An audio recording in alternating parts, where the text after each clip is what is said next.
Kumusta naman ang kumusta ka naman? Saan ka nag-stay ngayon sa apartment? Opo, partner. So, kumusta yung buhay mo ngayon? Ano yung mga nabago dun from the Viancy na nakatira dun sa family niya na ngayon na parang independent ka na? Ano yung mga pagbabago sa buhay mo? Medyo namimiss ko lang po sila mama kasi yun nga po, bihira na din po ako makauwi sa bahay. Dahil busy sa mga sa buwan ko doon. Sa apartment sa school ko. Yun po. How about sa mga gawaing bahay? Sanay ka naman? Yun lang talaga namimiss mo ang family mo? Nakatulong-tulong naman po kami kuya din. Kasama ko na po yung tatlong binigyan. Oo nga eh. So, kumusta naman nakasama mo yung beneficiaries ni EDS? Okay man po sila kasama, mga ano na din po. Panganay ka ba sa kanila? Hindi po, sila po lahat. Panganay sila sa'yo? Mga ate ko po yung mga nanay. Okay. Kala ko ito ang panganay. Kala ko mga bata pa yun. Grabe. No? So, kumusta ang college? College ka na ngayon, Biancy. Iba na, no? Seryoso na, di ba? Hindi na po talaga nag-absent. Di ba? Dati po na ano, Kaya sa mga naghanap kay Biancy, bira siya makasama sa atin sa dami ng kanyang... siguro kahit wala kang pasok, may mga activities kayo, practice, ganyan.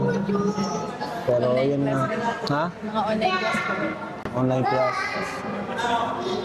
So ano ba yung ano mo, Biancy?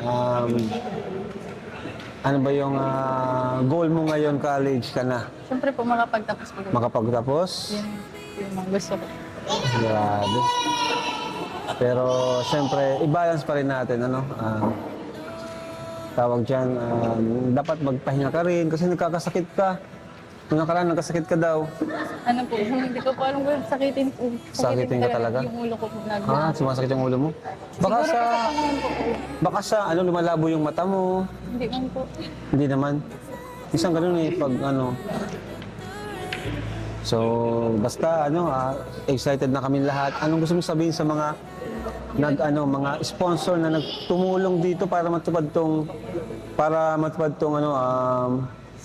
debut mo? Yun, thank you so much po sa lahat po ng sumusuporta po sa Team Kalingap. Siyempre po sa mga sponsor po.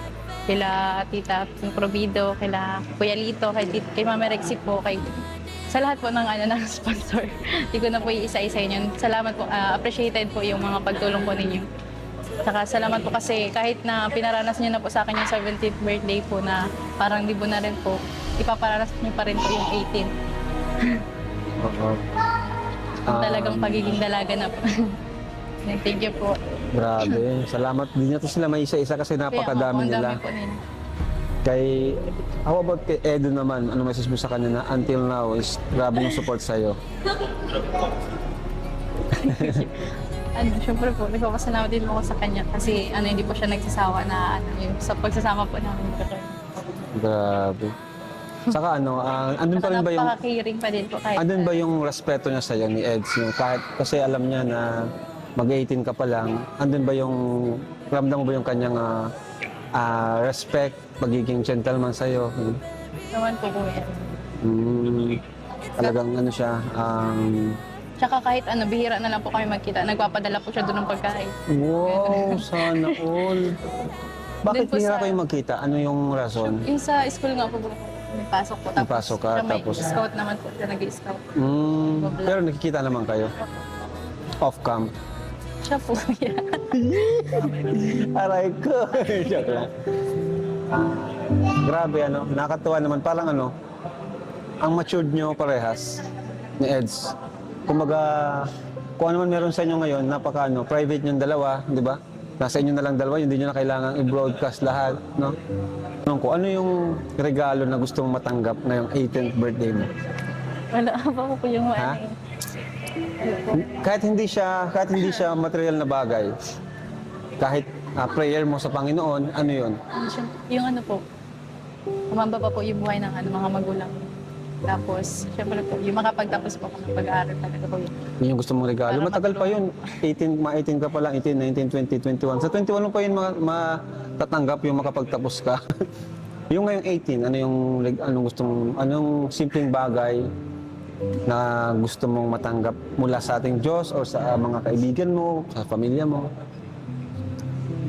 Ano po, siguro po Kuya Rab yung pagkakaisa na lang po sa community po ba ng Ang ganda nga nun. Yung parang, nga pala, matanong ko. Speaking of, bakit may kumakalat na picture na edited, no? Ano masasabi mo dun na, grabe naman Halata po. naman po yung edit. Saka, kumbaga, iwan nyo na si Biancy, guys. Huwag nyo pakialaman sa mga bashers dyan. Kung gusto nyo pabagsakin si Biancy. Kasi, napakabait itong batang to. Hindi to pumapatol. Hindi siya nagpo-post ng kung ano-ano. Tapos, ginaganyan nyo po siya. Wala lang po siyang ginawang masama sa inyo para siraan po ng ganyan. Di ba? Kaya, anong naramdaman mo pag nakikita kang ganun? Siyempre, nagagalit ka din. Marunong ka bang magalit? Dead naman na lang po Kuya. Si Biancy kasi parang di nagagalit, ano? Si Biancy yung tao na parang Hindi di ko mo natatawa makita lang po magalit. ako. Yung mga ganong video po, yung nakita ko po kasi Kuya edited po pala. Natatawa na lang po ako dun. Oo, kasi sa ngayon kasi ang daming AI ay. Opo. Alam ko naman po Napakadali na lang.